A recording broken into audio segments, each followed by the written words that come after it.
Ayan po. Kumuha tayo ng tricantera pang pakain sa ating mga alagang inahin. Ayan.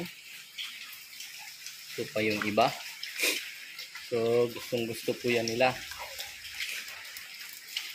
Ayan po. Merienda. Dahil 9:30 na dito, ayan, dinamerienda ko sila ng tricantera.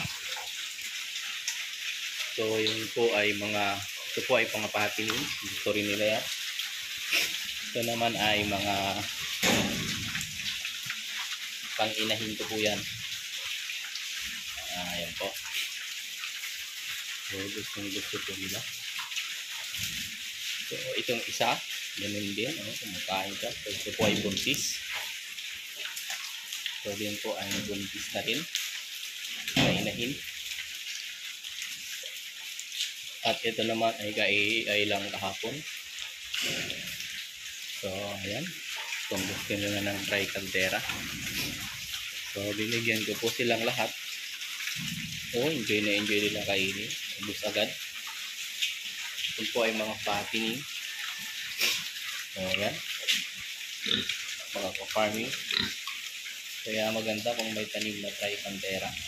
Alternative para sa kanilang pampakain. Pangkain.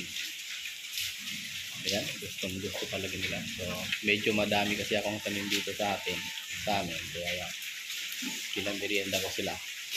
Habang nag-aantay ng delivery. So, karating lang yung delivery ko. Kaya ayan, pinamerienda ko muna sila bago ako umalis. So, ito po. Gusto nila. Hanggang tangkay, kain. Yan. So, kung sino po sa inyo gustong magkaroon ng ganito, yung pagkain, message lang po kayo sa akin, sa aking YouTube channel. So, pwede ko po kayong padalhan nito. Or papadalhan ko po kayo para magkaroon po kayo nito. So, tricantera, magandang pangkain, alternative po na food ng ating mga alagang baboy. Yan po. So, yan, kita nyo naman, sarap na sarap sila.